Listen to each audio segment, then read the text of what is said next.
to Sestra-Tainment. Sestra-Tainment. I'm Lenora. And I'm Dee. And we're coming to you today with all things entertainment. Yeah, because we're entertaining people. We are. We like to entertain ourselves. Yes, we do. Absolutely. We actually just did. We just did that, yeah. Before we started recording. We just entertained ourselves. There you go. So this week I'm going to kick it off. And I have a wonderful new installment of 90 Day Fiancé. Okay, that's your thing. Before the 90 days. Okay. Let's introduce you to the cast, shall we? Oh, Lord. Okay. All right. So we have Kara and Guillermo. Kara's 29, Guillermo 23. And they live in Charlottesville, Virginia. Oh, okay. Yeah. So Kara is a self-proclaimed party girl. Knows 3 languages. Has traveled all over the world. Done almost every job, chef. Currently a balloon arch maker. You know that whole new business that a lot of people are doing now where they make balloons, big balloons, small balloons, made for parties and stuff like that. Yeah, so she's doing that now. Okay. Guillermo is from, I think it is like somewhere in Central America, but I can't remember where. Okay. Oh my gosh, I feel bad now. But maybe... I don't think it's Colombia, but it's somewhere in Central America, I believe. That's the one thing I didn't write down. So anyway, so he is finding out from her ex-boyfriend now that he's in Charlottesville, Virginia, that she's cheated on him and messes around and she's maybe a party can't girl. be trusted. She said she was a party girl. She said she was a party girl. Yeah. But I don't think Guillermo... was thinking like that kind of party? Recognized that he was dating a party girl. So now he has a lot of questions about trusting her. Okay. Then we move on to Belial and Shaida. They're in Missouri. Belial's 42. Shaida is 37. And she's from Turks and Caicos. And he has money. Grew up in the hood, but has money. Okay. He's Muslim. Okay. She also is Muslim, so she never has her hair unwrapped, everything from the Turks and Caicos. She comes over here. He proceeds to test her. And he's like, I grew up in this hood house that we still own, so when she gets off the plane, I'm going to pick her up in a raggedy old van, and I'm going to drive her to this hood house. With a hole in the wall and water stains in the ceiling. Oh, I remember this guy. I think I remember this guy. So, OCD to the max, first and foremost. He is the kind of person that is in his own home. If you, use the sink and go to get paper towels and a drop of water falls on the floor, he's like, what's that? What's this doing here? You did it. He's just insane. Yeah, I can understand she's a yoga instructor, very loosey-goosey, lighty-flighty.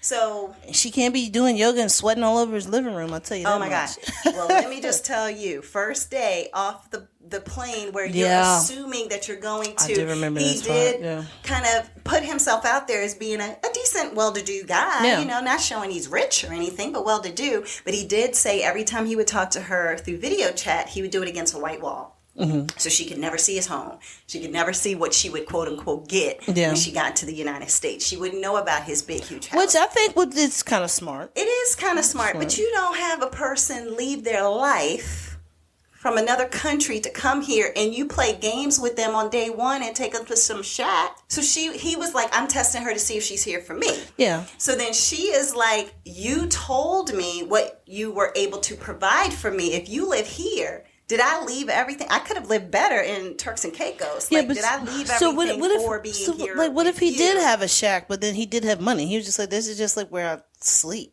I got I think that the bigger picture was that he just perpetrated a fraud. Yeah. Basically. He never said he had a lot. And his ex-wife, she's on the show a little bit. And she was like, you be flossing on Facebook. Don't even lie. Don't try to act like you don't be showing off some stuff. And so therefore, he's trying to act like he never gave her the impression.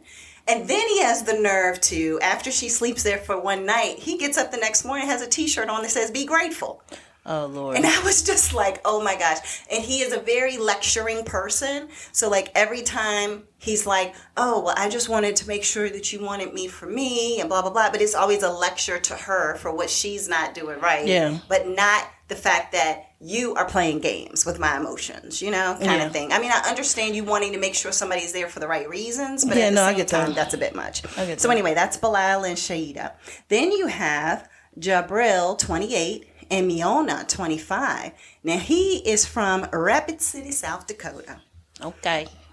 His fiance is from Serbia. Oh, whoa. Yeah. And he has a group. So I didn't mean to make that noise. Well, it's kind of like caught me off guard a little bit. Yeah, so she's from Serbia. They make a really cute couple. Okay. And so basically, he's a part of a group called the Black Serbians or the something like that. I don't know. He's a Black Serbian, so he says. But his best friend is also Serbian. His ex-girlfriend they're Black is Serbian. people? The guy is Black. Are there Black people in South Dakota? In Rapid City, South Dakota. Well, I'm not trying to feel foul or anything, but like I've never met a Black person be like, yeah, I'm from South Dakota. I've never heard that I don't think there are many, at least from what I've seen on the clips of him being in South Dakota. Okay. So that's Jabril. The issue is that they have to live with his mom and dad and stepdad because of the fact that they don't have any money. And so therefore she is very upset. She only wants to live in California. South Dakota ain't California, especially a Rapid City, which is like farmland, basically. So as he's even driving her to the house, and he's like, isn't this great? Look at this quaint little town we're going through. And she was just like, it ain't California. I mean, but she should have known that before she even got on the flight. She knew, but he said that you're just staying with my parents for a little bit of time, and then we're going to go to California. Because hopefully the albums and the records and all this stuff will go there. But, that's like a pipe dream sometimes. So, therefore, she is coming with the expectation that we're going to be moving to L.A. Okay. And he is like, yeah, in about a year or two. And she's like, wait, hold up. That's she's thinking like next month. In 6 months, I thought we were moving. I didn't think we were staying with your parents that long. His mom is very feisty, a therapist. Okay. And she speaks her mind. So the girls walking around with little tank tops on and stuff. And she was like, no, I think you need to dress more appropriately in my home. And you need to change your clothes. And different people feel different ways about that. They're like, look, young people, that's how they dress now. Yeah, whatever. But then you also got to respect the household. You got to respect the house, too. So, so that's that. You have Yvette and Muhammad. Now, Yvette and Muhammad, he actually is 25 from Egypt. She is 48 from New Mexico. She, of course, is much older than him because she's 48 and he's 25. But also, he is in America telling her what she can't do as an American because she knew he was Muslim and she should be respecting his culture and religion. Okay. So therefore, some of the things he's told her she can't do. Wear a bathing suit. Can't be in a house with a male plumber who's taking care of anything. Yeah, it's not supposed to be a man in the house. Because she was like, what am I supposed to do? I didn't know this was a rule, And he was like, stand outside. And he talks so what are you going to do? Choose a bathing suit or me? Like, that's how he talks. That's kind of creepy. It's so annoying to hear him talk. That's kind of creepy, though. And he was like, he wanted a bidet because he said that he prays. And when you pray, you're supposed to be clean. Yeah, you have to be clean. So you have to have the clean bidet. yourself. Yeah. So he said, the only thing I asked you for was this bidet. And you didn't put it to how important am I to you? They'll be like, you ain't here. So why am I going to put a bidet in if you ain't here? Because he was coming. He was there. When he got there, she hadn't had it installed. So she called the plumber after he got there to get it installed. And he's like, what are you doing? And she was like, I'm having the plumber install. And he was like, you can't be in the house with him. If he's installing this, you have to go outside. And she was like, what are all these rules? So where was he at? Was he in another country or he was there? No, I don't know where he had maybe ran to the store or something. But by the time he came home, he recognized that she was in the house by herself with this man. And so everything is, it's so funny because you're watching it. And he was like, I think you're wasting my time. I think I need to go back to Egypt. Oh, God. And you're just like, wait.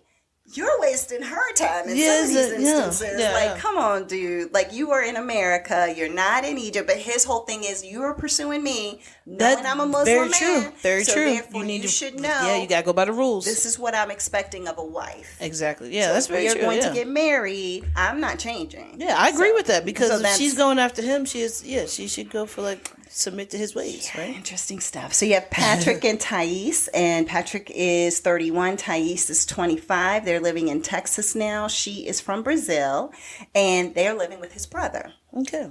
Still trying to figure out why they're living with his brother, because I think him and his brother like work together and stuff like that, but he's driving around in a Tesla. So I think he can afford to probably live on his own. I don't understand, but him and his brother live together. He did say that they had a really rough childhood coming up, and that they're just super close, and they just his emotional support. His emotional support human. Yeah, because even when they try to talk about it, they both start tearing up and stuff. And so his brother, thick Boston accent, you know, and all Harvard of that. Yard. Yeah, the Harvard Yard in the car, you know. Yeah. So anyway, they're very. He doesn't have that though, because his family moved from there before he kind of grew up into the language of Boston. Okay, I guess. So, but she can't stand his brother with a passion. Like, oh God! Even before they moved in together, she was just like, "So we have to live with your brother? Is he drinking again at 10 in the morning? Yeah. Like, why did he invite all these girls over to the house? Like that kind of thing." So that's if his brother is his emotional support human, then he would not want to be with that woman. Then it could mess up things. Yeah. You have Emily, 29, and Kobe, 34. She's from Kansas. He's from Cameroon. They met in China. Well, she was on vacation and or doing something over there. He was working over there, and she was over there as well. So they one night stand or hook up or whatever the case may be. He was an underwear model living in China. She's out there, party girl, having a good time. Gets pregnant. Comes home from vacation, knocked up. So now they have their baby together. Yeah, that Kobe had never met. No, yeah. And so Kobe comes to Kansas, which, I mean, an African guy from Cameroon coming to Kansas, he had a little culture shock. But he's coming to visit with her and her parents on a farm with horses. They wanted him to scoop up poop and, you know, do all that kind of stuff and everything. And he's like, look, all I want to do when I get off this plane is see my son. I just want to see my son. I'm so excited to see. I mean, he's crying in the car because he wants to see his son. And she's like, no, we're going to the hotel so we can bang. Like, that's what we going to do. No, and he was like, no, I really want to see my son. So then she starts pulling out lingerie in the car. Like, no, look, this is what I'm going to wear. Don't you want to see me in this? Where's my kid? And he was like, okay, so I'm going to have to delay. Like, and she was all like, it's just one more day. Like, that's all I did. I need to make sure the chemistry is still here between us. And then he's like, what's that to do with I need to see my son. Yeah. But he gave in because he said, all right, I'm here. She's trying to get pregnant again. I have no idea. But they do show in a preview that they are doing another pregnancy test. So I digress. Yeah. But anyway, she treats him like dirt. She was doing. Let's just say that. Once he gets to finally see his son the next day, because he gave in, and he was just like, all right, fine. I mean, it's not like, I don't think he was like, I mean, he truly, you could tell when you watched it, you felt bad for him that he couldn't go see his son immediately. The son was already like 7-8 months old, and he just really wanted to see his child. So then he finally gets there to see his child. He wants to hold him, whatever. The little kid is crying because he's like, I don't know who this dude is. And then he's black. Right? Everybody looks different. And everybody's white. Yeah, I get that. Everybody else in this house is lighter than him, so I don't know who this dark guy is coming in trying to grab me. It just doesn't feel right. And the baby's like, I don't know what I look like. I don't know what my complexion is. Yeah, exactly. And so she's just like, oh, well, we don't want him to cry. So she won't even really let him hold the son. Like, she's over comforting. How do you watch these shows? Oh my God. And then she even, like, when it's time to go to bed, she's like, well, the two of us have been so used to sleeping together that can you sleep in the guest room? Like, yeah, me and the boy, you know, me and my baby. So she has the baby in the bed too. She has the baby in the bed. She breastfeeds 24/7. The baby's a boy or girl? It's a boy. It's a boy. Oh, I'm so sorry for whoever marries that boy. So then it's like, he's like, well, my sister's like weighing the kids off, like in Africa, weighing the kids off at like maybe 5 months? Yeah. Something like that. Like, he's too old for this. And she was like, there's no such thing as too old. It's just, he'll come off of it when he's ready, blah, blah, blah. Then he's like, okay, let me just take care of the kid. You go do something else. And she's like dictating every move he makes, everything he wants to do. So I can see the writing on the wall that that's going to be a mess, because even when it came to scooping up the poop in the horse barn or whatever, she was like, well, you got to get in there deeper. You got to, and he was like, will you just shut just shut up. Just shut up. And he said that in front of her mother, so she storms up. I can't even believe that he's talking to me like this. And I'm like, you have talked to him like trash since he's gotten here. So I digress. And then the very last couple is one that's a former couple on there, Ari and Bingham. So they actually have a son already, Avi, cutest little boy. Avi is now maybe, I don't know, 2 years old or so, maybe or so. They've been living in Ethiopia. Okay. And now they're moving to New Jersey. So he's very interested in becoming an MMA fighter now that he's in the United States. He's already built, buff, the whole 9 yards, works out all the time, was a dancer in Ethiopia, things of that nature. And so he is trying to get to the point of being like an MMA fighter. So when she comes in to see his training, guess what? He's wrestling around on the floor with a woman who's also an MMA fighter. So therefore, she goes slam off. Ballistic. Mm-hmm. Who are you? Why are you touching on my man? Why didn't you tell me you were going to be fighting against a woman? Blah, blah, blah, blah, blah. So, yeah. It's always drama with these shows. Yeah, that's why I'm so surprised that you were. Yeah, you were. Oh, my gosh. You were loving the drama, but then it's just like, as long as so the thing is, as long as it's on TV and not in your life. And I'm all for the train wrecks that are these shows. So, yeah, I agree. And then I just looked up, like, how many different 90 days there is. 1, 2, 3, 4. There's 90 Day Fiancé. 7. There are 7 shows. Let me name them. 90 Day Fiancé. 90 Day Fiancé before the 90 days. Yep. 90 Day Diaries. Yep. 90 Day The Single Life. Yep. 90 Day Fiancé The Other Way. Yep. 90 Day Fiancé Pillow Talk. Yep. 90 Day Fiancé Happily Ever After. Yes. And I have probably watched some episodes of all of those. Not all of the episodes of all of those, but some episodes. But I will say this is like those Chicago Med, the Chicago Fire, Chicago Police. Yeah. That's what this is. Law and Order, SVU. SVU, Law and Order, Criminal Intent. Yeah. Special Victims Unit. Yeah, exactly. So, but no, I've watched almost all the Pillow Talk is my jam. You know, that's my goggle box. Pillow Talk's not bad. Yeah, that's my U.S. goggle box. And then I have the Before the 90 Days is before they decide to get married. After the 90 days is another thing. Single Life is, not after the 90 days is after they got married. Single Life is when they're single and they're just trying to find somebody and dating people internationally or locally. Some of these people are on multiple shows, right? Because you got married to somebody. It didn't work out. So you can start on the Single Life, and then you could be like, "Oh, but we're gonna go and like before the 90 days, and it's like, you know what? Yeah, but it could be, you know what? Let's go live in your country now. It's like this the other way. Yeah, exactly. So yeah, okay. Anyway, so that's it. I've talked way too much about 90 Day Fiancé today, but all I can say is the train wreck is real, and I'm here for it. So there you go. Train wreck is real, and your you're turn. Here for it. All right. I'm going to talk about this movie that I just watched on Netflix. Okay. It's called Hustle. Okay. All right, so this is a movie. It's Adam Sandler in it, Queen Latifah, Juancho Hernan Gomez, who is he's a Hispanic guy who's I believe he's a basketball player.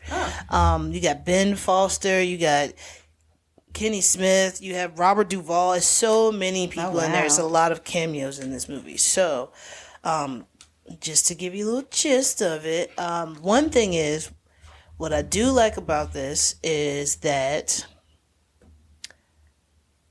And you said it's called Hustle, not Hustler, right? No, it's called Hustle. Okay. Yeah. What I do like about this is that Adam Sandler's wife in this is Queen Latifah. Ah, awesome sauce.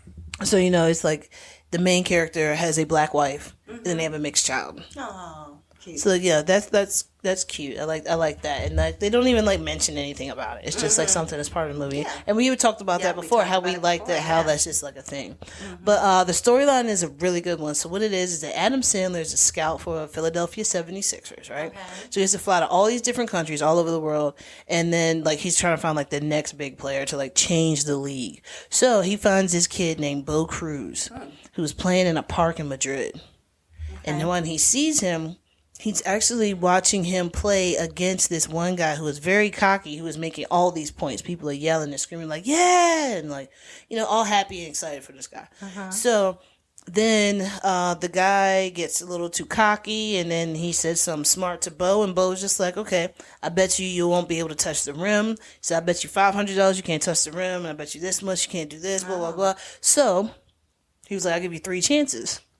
So that was the whole thing. And then that's when Adam Sandler saw him playing and was like, who is that guy? And everybody's like, oh no, we didn't come here to see him. We came here to see the other guy. Like, nobody cares about him.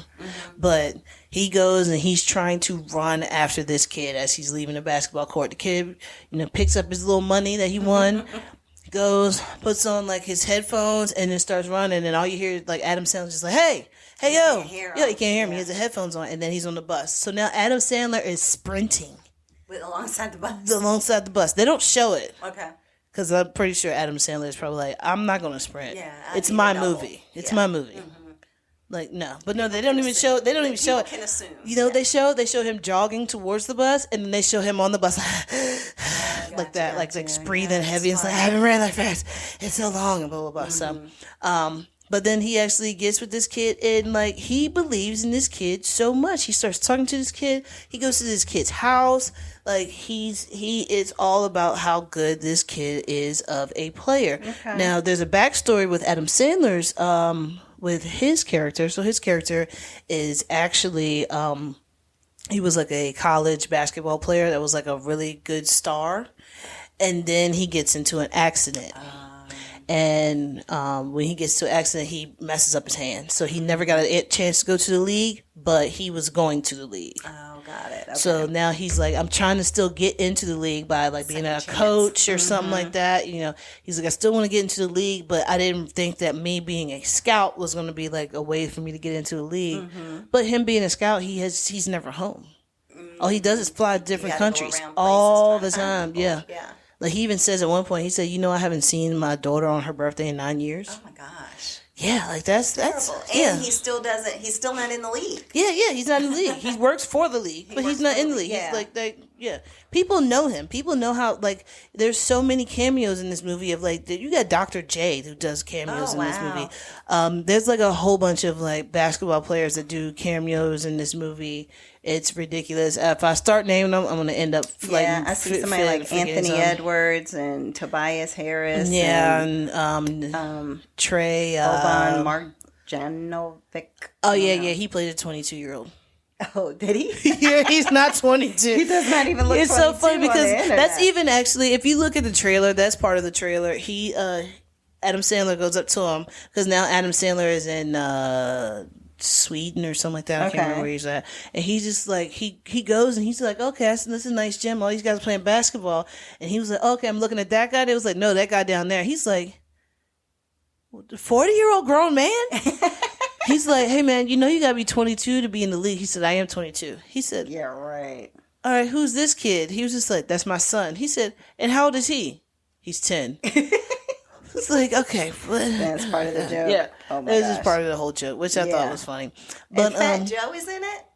Fat Joe is in it. He does a little quick cameo. A lot of these people do quick cameos. Like Dr. J, he's in there for a while. Yeah. Kenny Smith is in there like the entire movie. That's like Adam Sandler's best friend. Yeah. And Jaleel White. Jaleel White is in there, but Jaleel White, I think he's mainly in there for the beginning of the movie. I don't remember. By the way, for people who might not remember who he is. But I don't think that I can't remember him being in much of the movie. Okay. What ends up happening is, like, with him believing in him so much, he takes it upon himself to make sure that he is going to the NBA. Like, he's like, but I'm going to make you go to the NBA. And then, so he's talking to Bo's mom, and she's like, so, like, what can you do for him? Like, he has a job he has to go to tomorrow. And she was like, and Adam Sandler says, well, he would get minimum pay for an NBA player. And then Bo's like, how much is that? He was like, oh, $900,000. She said, he will call into work tomorrow. Like, so, and he has a daughter in the movie and everything. So, like, it's a heartfelt movie. And then also, not only is it heartfelt just because of, like, this guy is trying to do everything for his mother and his daughter, because, like, that's all he knows is he knows his mother and he knows his daughter. Right. But not only that, and with him being such a hard worker, he's actually working hard towards, like, getting what he said he wants as far as, like, being in the league. Right. And Adam Sandler, and the relationship that him and Adam Sandler have is so great. It's very, like, you could tear up a little bit. Aww. You know what I'm saying? There are some moments where, yeah. Well, I'm not going to say tear up, but it's probably going to be some of those moments where, your eyes might water a little bit. just enough, but it's like nothing's gonna roll. Nothing's gonna roll down. Okay. You know what I'm saying? But yeah, he makes his kid practice every day. He gets him and he was just like, hey, what are you doing? I'm outside, and the kid's just like, the kid's in the hotel. Adam Sandler's paying for this. Oh wow. So he's just like, I'm in the bed. And he's just like, well, I'm outside. Get up. Let's go. He's like, man, it's 4:30. He said, I know. Let's go. You want to be the great? You want to get in the league? Then get up. Yeah. And he had him run every morning up this hill that apparently cyclists at this hill somewhere in Philadelphia. It is, I can't remember how far it is, but they say it usually takes a cyclist like 2 minutes and some change to do it. To get up to the top. To get up to the top. And he was like, but I want you to run it in less time than that. Okay. So he said, once you run it in less time than that, then you're ready. Okay. Well, so that's every morning. That's what they every morning. That's what they're doing. And like I told you, it's very heartfelt. Like I don't want to ruin the movie. Yeah, please. By giving out any spoilers. But it is good. It's definitely a date movie. It's a date movie because it's kind of chick flickish and sports. You know what I'm saying? Yeah. It's good. But yeah, definitely check it out. I really like it. I hope Adam Sandler does more serious movies like this. Like this is like Uncut Gems for him. You know how he was in Uncut Gems. Mm-hmm. So hopefully he does. Well, actually, I don't think Uncut Gems was his movie. I think he actually had to get that one. But this is a movie that is actually through his Happy movie. Madison production company. Okay, got it. So I think that's great. And I think you should do more movies like this, you know? Make some funny movies, but then also make some like heartfelt movies that are going to bring the other people who, like you, don't really find comedies funny. Exactly. Because I can't say I've seen many of his movies. I've seen bits and pieces of most of them. But not really. I think other than Waterboy, I think I saw that whole one. I'm pretty sure I saw that whole one because I liked his mom in that one. Oh, yeah. Kathy the Bates. devil. The devil. And so, and you can do it. Yeah, you can do it. Which apparently he has him in a couple of movies. So a bunch. Yeah, because it's no. I mean, like this that you can do it guy. Yeah, that's what I meant. Like he's in a lot of his movies. Like it's almost like saying it's you can do it. No. I'm talking about saying you can do it. Yeah, not Rob. What's his name? Rob Schneider. Not Rob. Something like that. Not Rob Schneider himself. No, I'm talking about the you can do it character.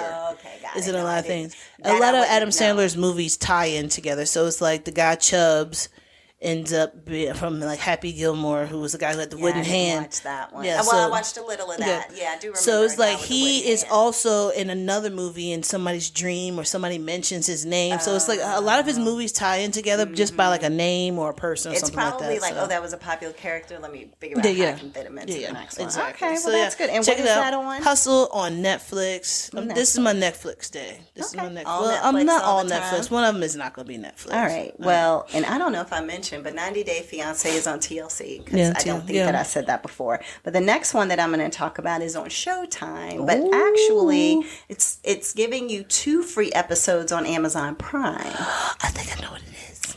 Do you? Yeah, I watched the first episode already. What do you think it is? I like it. I like the first episode. I'm not going to say it. I'm not going to say it. Does it have women in it? Yes. Is it all women in it? Maybe. Is it about powerful women? Let me just say what the name of the movie the show is. I Love That For You. I got you. I love that for you. I thought it was going to be the First Lady's one. Nope. Oh. Well, I don't know what that is. I Love That For You has one of your favorite actresses of all time, Miss Jennifer M.F. Lewis, in this show. Okay. Along with, and that's how Jennifer Lewis will say her name, so that's why I said it that way. Yeah. But Vanessa Bayer is kind of the main character. Yeah, okay. She's from Saturday Night Live. I do know her. She used to always be in the different skits and would play like the Jewish kid that was getting their bar mitzvah on the weekend update part and all of that. For those of you who might, kind of not know her name, but she always had that big smile. Yeah, and I do like her. Yeah, and she had the curly hair and the she plays characters that are like the same person. But it's like that same person that everybody in the world knows. Everybody knows that one woman who acts just like that. Yeah. And then you have Molly Shannon in it also from SNL, and she's amazing. And then you have Jennifer Lewis. And those are the main characters that I knew. I really didn't recognize anybody else really from on there. Other than her parents, the father, I recognized him as like a character actor before. Basically, Vanessa Bayer plays Joanna. And Joanna is somebody who, when she was younger, she actually was going going through cancer treatment. And while she was going through cancer treatment in the hospital, all she would do is watch a QVC type show. I think it was called SVN or something like that. I think I know what this is now. Yeah. Okay. And so she would watch the show, and just fell in love with it and said if, she ever made it through the cancer, that's what she wanted to do, was to be a host on that show. And so she was watching Molly Shannon's character her whole life, Jackie. Jackie ended up being on the show for 30 years. So guess what? Oh, okay. When Vanessa gets older, she's actually on a date with the guy and saying, so I'm thinking about applying to SVN, but it's going to be in a different state. And I don't want to do anything that's going to ruin us. And he was like, we're on our second date. And she was like, but I think we both know this is for us. Like, neither one of us is going anywhere. And he was like, I'm seeing other people. Like, we're not exclusive. Did you think we were exclusive? It's not exclusive. But she is just one of those, everything is over the top with her kind of people. Like you said, everybody knows somebody like that, where it's like, 2 dates and we kissed. Yeah. Hello, we're getting married. Oh my God, I picked out baby names. Right, exactly. There's gonna be a junior. I can't wait, and it's not his junior. It's gonna be my junior. And they also even showed her in the hospital as a kid, where she would just make people feel guilty about things. So it was like, I have cancer, and you're eating a cookie, like one of those big birthday cookies, like, with the icing on it. Like, I've never had one of those before. I'm so not awarded all these luxuries as a kid that's going through cancer and da-da-da, So then they end up giving her the whole cookie kind of thing. So anyway, so she gets older and she's just awkward. It is uncomfortably awkward to see some of the conversations that she has. So she ends up going in front of SVN or whatever the name of the TV show is, and she gets an opportunity to try to be one of the hosts. And she actually knocks it out the park. Like, she does a really good job. She has to sell a pen, they say. And she's just giving you all this great information about the pen and what the pen can do and how the pen can change your life and all this kind of stuff. Or a pencil. Sorry, it wasn't a pen. It was a pencil. So they give her the job. She shows up, and who's her boss? Jennifer Lewis. And so Jennifer Lewis, she ends Shout out to Jennifer Lewis. Yes, love her. So she ends up coming into the room, and she's a whirlwind because she's the boss, and she's like, why are you putting this behind this? Why would you want to get a wax and then see somebody sell a lawnmower? Like, no, that's not how this works. You need to know your audience. That's right. Yeah. And so she curses like a sailor. Yeah, and that's Jennifer Lewis, though. Right, exactly. And she actually is Molly Shannon's character. They're friendly, so they're always like, they've been together 30 years, with this whole show. Friends. So they know each other. So poor Joanna, as she's just trying to introduce herself to everybody, they were like, well, what's your story? Like, sell us on who are you? Yeah. And she was like, well, I'm da-da-da-da-da-da-da. And they were like, okay. And then they go to another guy, and they were like, well, who are you? And he's like, I'm your everyday country boy. I was grown up in the Midwest. And I'm the person who's going to be in the kitchen telling you about all the cookware that you're going to get. And da-da-da. So that was his persona. Okay, yeah. And then it's like, okay, so who are you? And that lady was like, okay, well, I am your best friend, your mother who works and, is a mom. And is doing this. How in the world does she do it? Like, that is who I am. That's my character, So it's like all these different characters that these SV and people do. So they're like, okay, again, Joanna, who are you?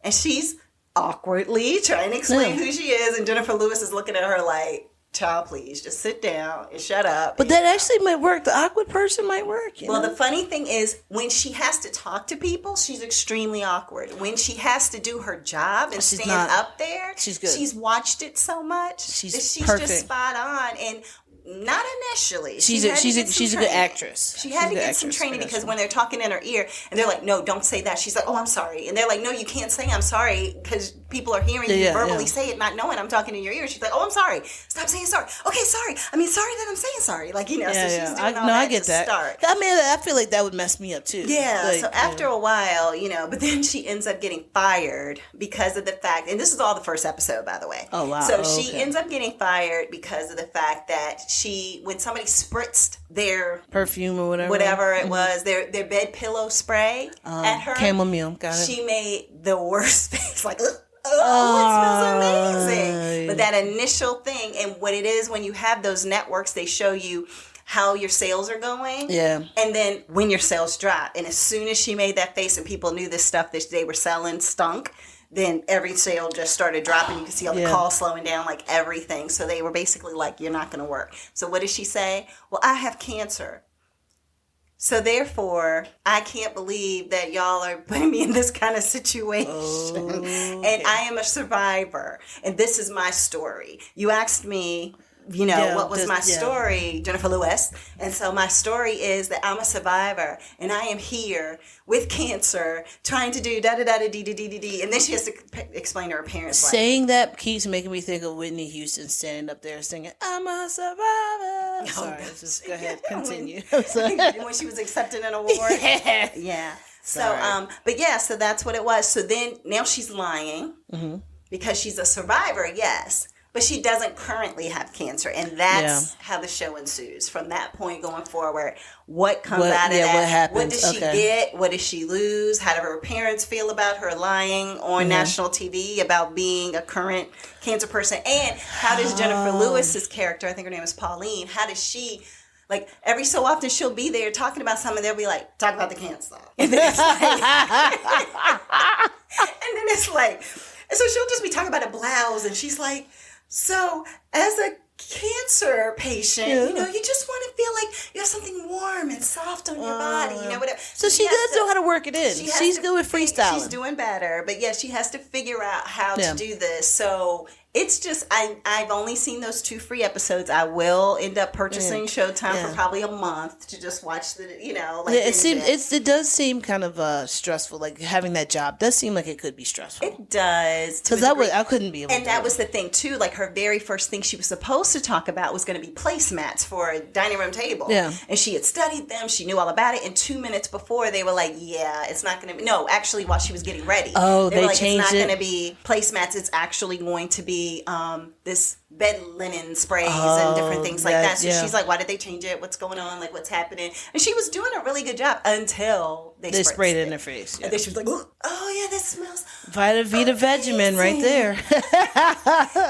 So anyway, it's a cute show. I love that for you. I love that for you. So I love that for you. Yeah. Okay, so, it is on Showtime, although, like I said, 2 free episodes are on Amazon. So for I like that. I know one of my friends, shout out to Molly, but one of my friends, Molly, she says stuff like that. She's I love that for you. And then she's always like, so she works at Lady Nolan's. Okay. And like she'll be working and people are like, oh, you have a great day. She's like, you too. You have the day you deserve.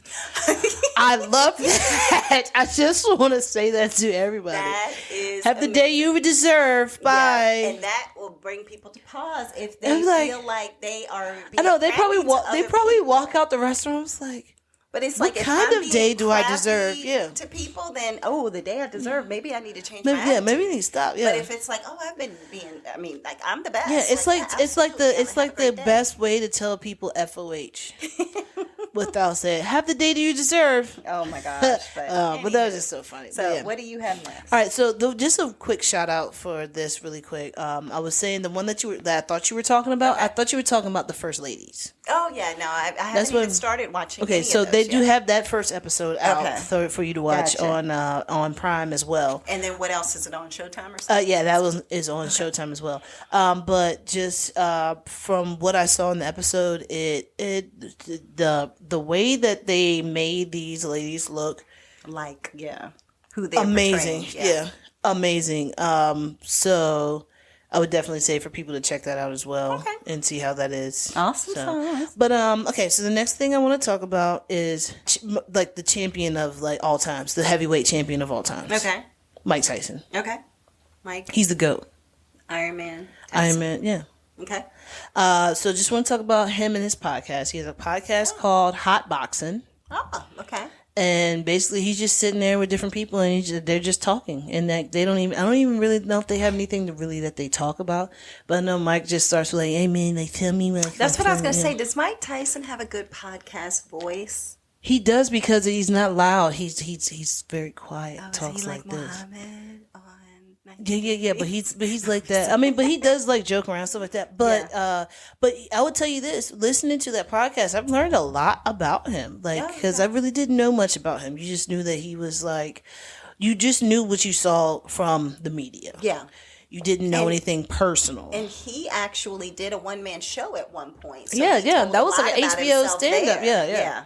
He's talking about, the guy that he had to beat up because the guy killed his pigeon or something like that, right? I didn't watch it. I just he said that he was talking about that. And he said that was when he felt the rage and was like, I know that.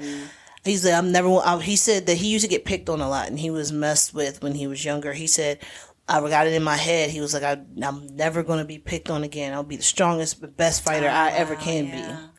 Yeah, and then it's so crazy. Every time he talks about Customato, he cries. Not like just somebody mentioning his name, and he's just like, the things that have been, Well, it changed his life. Yeah, it changed his life completely. And I didn't even know that he learned how to fight in the Catskills with Customato. Yeah, I didn't even know that. So, but anyway, with his podcast, Hotboxing, he talks about how he had problems with drugs when he was coming up fighting, and how he ended up when he thought he was at his best, and he lost to Buster Douglas. When he lost, he said he didn't train. He said he had done like a whole bunch of cocaine and was drinking and stuff like that. So he said, I didn't even prepare. He said, I just knew that I had it. And because he was knocking everybody out in 30 seconds. Yeah. Like he didn't need to train. It was so funny because when he was also on Drink Champ. So while Nori is talking, and Nori's like, hey, I just want to let you know, Mike, I had to hop a train one time to come see one of your fights, and you couldn't wait for me to like get there so I could go ahead and see the fight because I paid the ticket for. Yeah, he said because 13 seconds, bro. 13 seconds was like. He was like, he said, I don't even know if I had even like stepped foot on the train by then. Like, if it's a Tyson fight, number one, there's like 3 pre-fights before that. Before that, You had plenty of time to get there in time before this fight actually started. Oh yeah, so absolutely. That's on Nori. Yeah. Oh yeah, that is on Nori, but he does. I just like the way he said. He's like, you couldn't wait for me, like 13 seconds. But that's why back then I remember we used to hold fight parties. I remember that. It was like, are we even gonna hold it? Because like, why are we gonna spend all this money and then it's pay-per-view and all the to watch him fight for 13 seconds? Ding ding ding. Boom. Ding ding ding. That's the winner is Iron Mike Tyson. I was like, that's it. Like what? Yeah. So I do remember those because I feel like I remember you talking about like, I got the fight and it was over in like 10 seconds. Yep. Yeah. Everybody was like, all right, yeah. Oh. That's it. It's over. And you're like, all right, I guess we'll keep eating and drinking. Well, so much for that $100. Again, they were about $100. Well, I can't remember how much. Maybe it was $69.99. Yeah, back but still, then or something. But it was expensive though. In the 90s, that was in like the late 90s, right? A little bit of time, and then him and Lennox Lewis, yeah, it just did. Him and Evander Holyfield and the ear biting. It was crazy. Yeah, it's so funny because Mike Tyson does talk about that on his podcast as well. It's how he was like, yo, Evander Holyfield, he said, that's the smartest man I know. He said, you can ask that man a question about anything, and he knows it. Okay. He knows everything. So they're friendly. Oh, yeah, they're friendly. They're friendly. Well, that's good to know after they are friendly. Bit my ear off. Yeah, I'm pretty sure they squashed all that. Like I think Mike Tyson said that he's 54 now. Okay. And I don't even know how old Holyfield is. Yeah, you get older, you change. Yeah. And then maybe that will be Will Smith and Chris Rock one day. I'm just saying. I mean, both of it was a physical altercation. Yeah. One was a bite, though. One was. That's true. Never know. That is very true. They could have a moment and embrace. That's very true. Like, that is a good analogy, though. I like how you took them and made that that analogy because it's good. I mean, because it makes sense. Will Smith is like the top of his game. Yeah. And then Mike Tyson, Mike Tyson was the top of his game, and then Chris Rock was, he's that man, and then Vander Holyfield, he's that man. Yeah, so exactly. So that was a good analogy. I do like that. Okay. You're welcome. Another thing that he talks about on it, he said he had to stop drinking because he said that he was allergic to it, and it was like, oh man, like you were allergic to it. What happened? He said, I used to drink and I would break out in the handcuffs.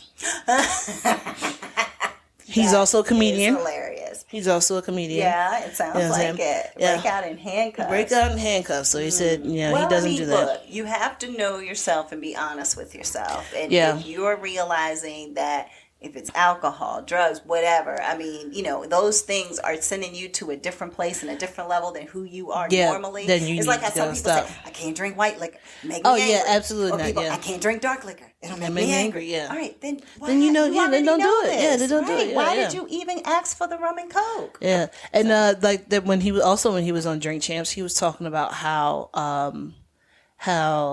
one of the guys was talking about, I remember being in the club.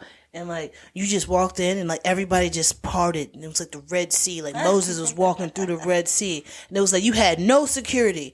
And he was like, yeah, because I was the champ. Who's going to step up to the champ? Who did he need security from? Yeah, like, somebody just run up on you. Like, you just punch him one time. Dude, you can kill somebody. He can kill somebody. He can kill an average person who's not a boxer. Yeah. And he hits him the right pounds of pressure, like, on their jaw. Yeah, he can literally kill somebody. And it's happened in boxing before. Yeah. There's been multiple killings in boxing. That's scary. Yeah, it's very scary. It makes me wonder, does it also happen with MMA? Because that seems like it's like very... Well, MMA is not as long. Boxing is 12 rounds? Yes. MMA is 3.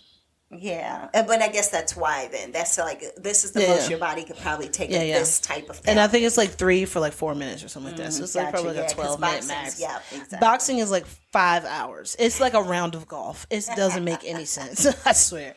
But yeah, he talks about his kids and how his kids used to hate him when he used to be, he said, when his younger self, he said, when I was the old me, he's like, my kids couldn't stand me. He's like, now they love me. Well, I mean, he was probably a little arrogant. I'm pretty sure that, probably not around, missing a bunch of events, prioritizing a lot of things over them. So, I mean, I can get that for sure. Yeah. He's a very emotional person. Like, he'll start crying at like this drop of a dime.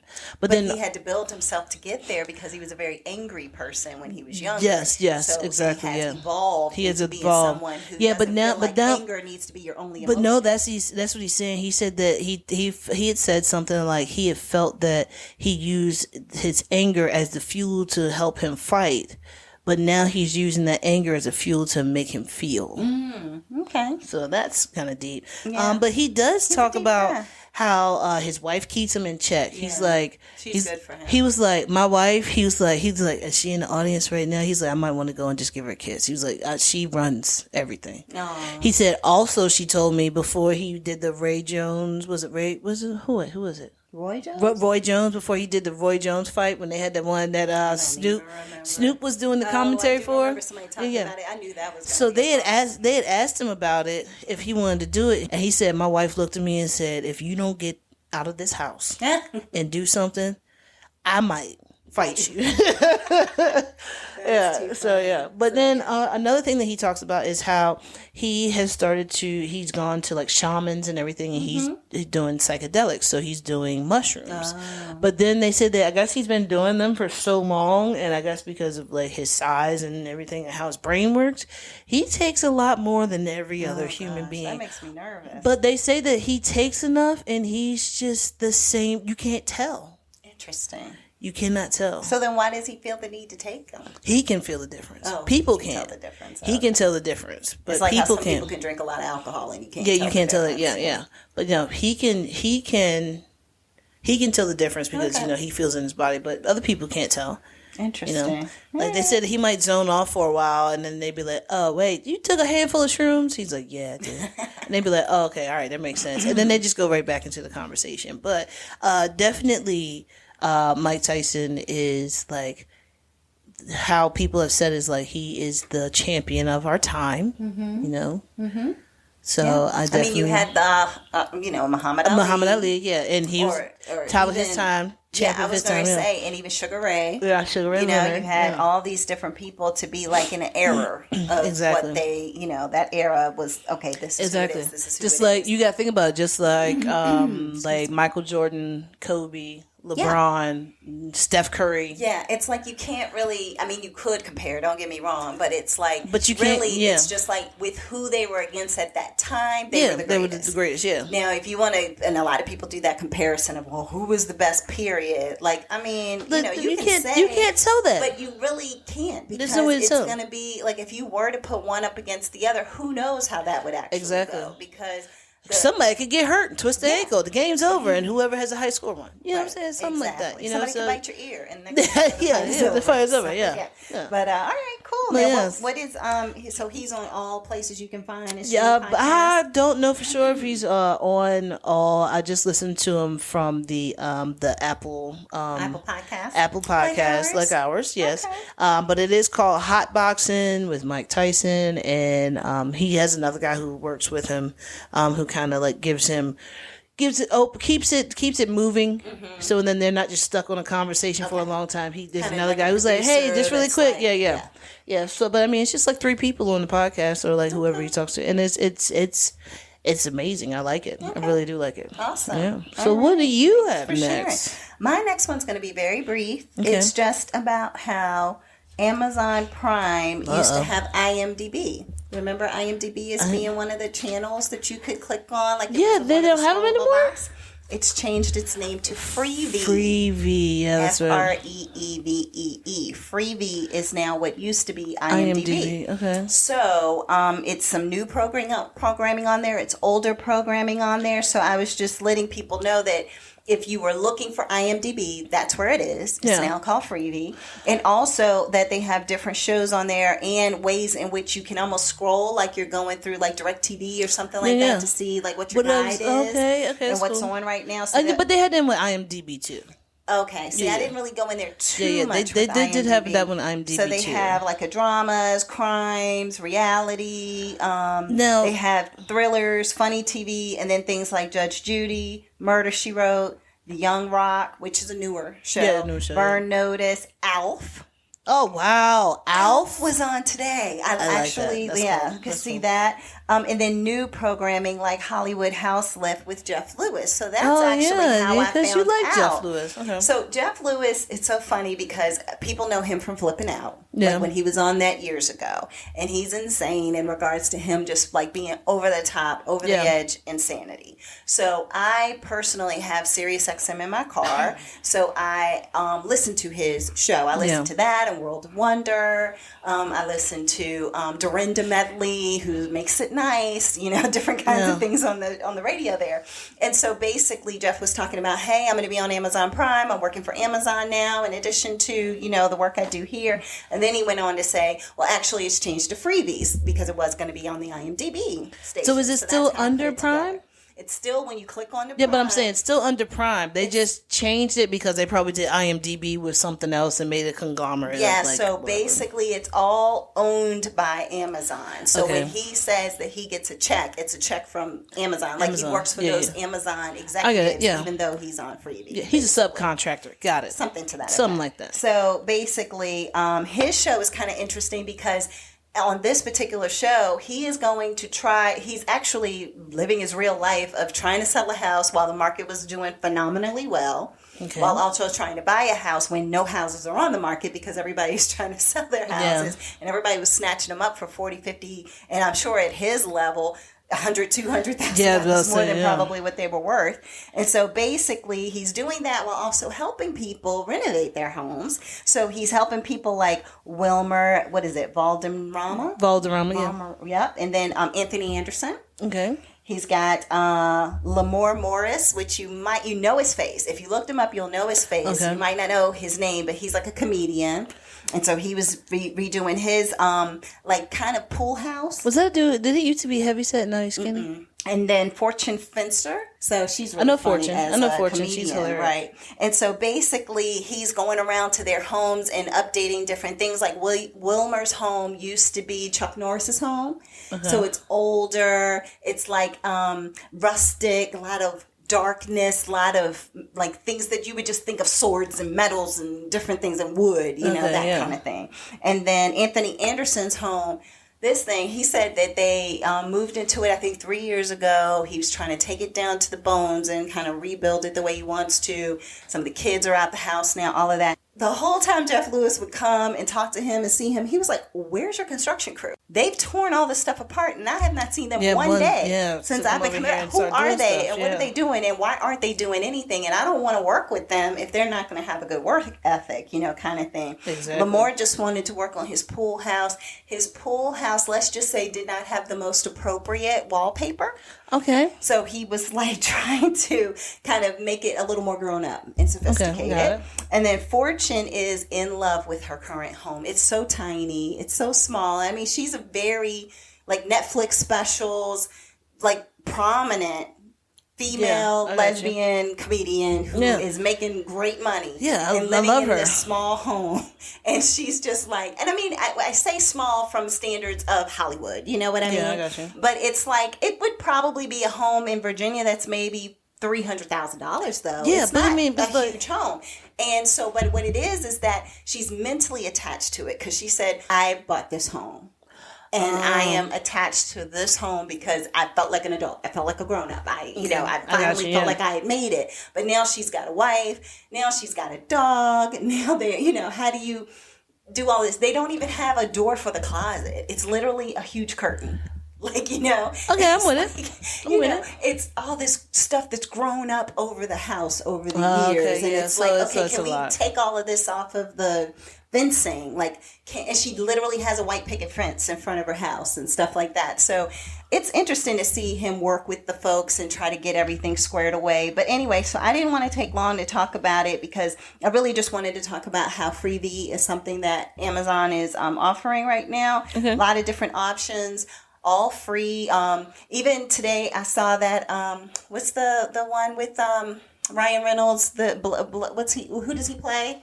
Deadpool. I couldn't think of the name of his character. I was like, who does he play? He plays a lot of people. I don't know. No, Deadpool. That was on FreeVee today. It all has commercials though. So just because IMDb has commercials as well. So that's the last thing I had was Amazon Prime / FreeVee, if I can get it out. Yeah. And that if you were wondering what's been TV, it's FreeVee, right? With Jeff Lewis, he's on Hollywood Houselift on FreeVee right now if you wanted to check it out and see if he's still flipping out, which actually he's kind of zen on here. Good. Leaving it for now. Good. So, yeah. All right, what do you have next? All right, so my last one is a show that I've watched numerous amount of times. It's actually in its 5th season. I love it. It's a travel and food show. You can't get better than that. That's my dream job. Yeah. I will give up everything. I might not talk to you anymore if I could have this job. What? No, I'm just kidding. I wouldn't do that. You can at least call. Yeah, we can still do the podcast. We just can't see each other because that's like part of the deal. You're going to be somewhere else. Yeah, I got to sell my soul to the devil in order to have this job. Well, what is it? The name of the show is Somebody Feed Phil. Somebody Feed Phil. Oh, yeah. Yes. That one is also on Netflix. Phil is actually Phil Rosenthal. That a lot of people might know him. He's a comedian. He's been on, he's like a writer and stuff like that. That he's been on a lot of different things. And he is hilarious. He's one of those guys he did Everybody Loves Raymond. He produced Everybody Loves Raymond, where he met his wife. His wife was actually the woman who played Amy, who was Robert's fiance. Yeah. Mm-hmm. Her name is Monica Horn, and that's his wife in real life. Yeah. Awesome. So, but he's been in everything. Like he used to do Coach. He was a producer on Coach. He did some stuff on The Simpsons. There's a new show called Duncanville that he's doing. Curb Your Enthusiasm, BoJack Horseman. Like he has been in a lot of stuff. But on this show, this amazing show, he wants to travel and eat. That's all he does. Okay. So there are 5 seasons, numerous countries, numerous cities. So I'm going to give you the cities that are in each season. So season 1, Bangkok. Love it. Saigon. Okay. Tel Aviv. Lisbon. New Orleans. Okay. Mexico City. He's hitting some of my faves. Lisbon has been on my list for... I didn't know I wanted to go to Lisbon. I didn't even know where Lisbon was. I literally took 2 steps. I know you told me about that. Yeah, I know. Off of the tarmac. Because remember I told into you the airport. I know. And I was like, I have to come back to Lisbon. I know, that's what I told you. I was like, because I saw the food that's there. Yeah. And, oh my God. Gosh. And then the way the roads is, like they have marble and stuff like that on the roads. That's amazing. Okay. So that's season 1. Season 2, Venice. Dublin, Buenos Aires, Copenhagen, Cape Town, and New York. Awesome sauce. Yep. Never knew I wanted to go to Copenhagen. I was about to say Copenhagen. Oh yeah, that is where. That is near what? I don't know. I'll have to look that up and Google it. But I'm like not good with maps. Like Switzerland, Hungary, something like that. I feel like there's a Copenhagen out there. Yeah, but let me look it up. Go ahead. But I just nothing ever says, D, you should go to Dublin. Nothing says that to me. You know what did? That food that Phil had on that plate said that. Okay?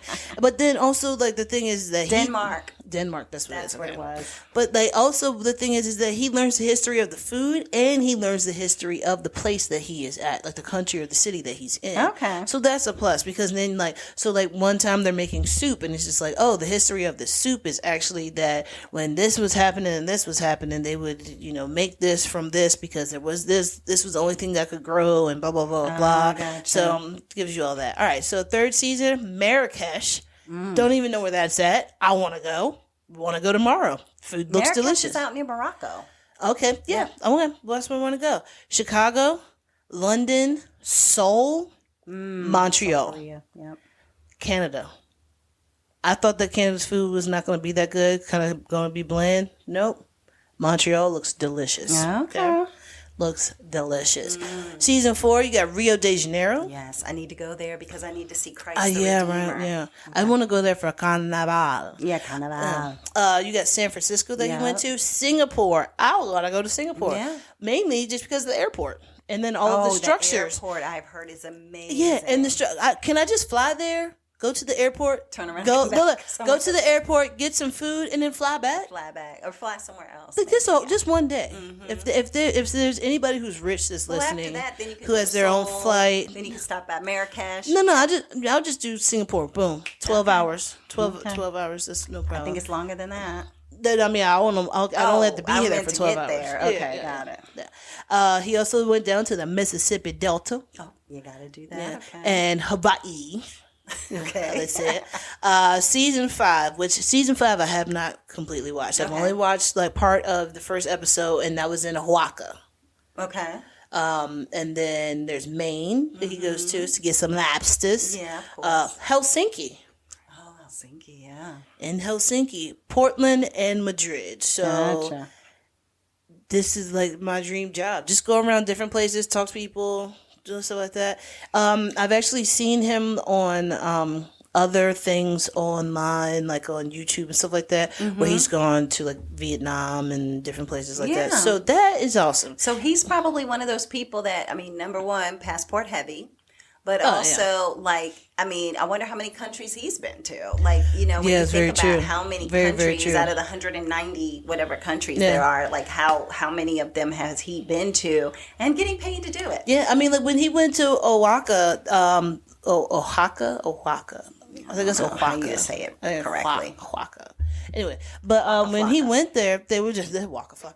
When he went there, they were just like, yeah, so we have the salad for you. It's like was arugula and blah blah blah blah blah and worms. And then he just like, oh, okay, worm salad. Let's see how this is. And then people he has people that he knows from different countries that come and meet up with him, and they're just like, oh, you know what? Hey, we're gonna be in this spot. We'll come and meet you. So he has his friends on the show. He talks to his father like all the time through FaceTime. His mother through FaceTime. Talks to his wife through FaceTime. Sometimes talks to his son through FaceTime. His daughter. So it's good. I do like the show. It's very corny.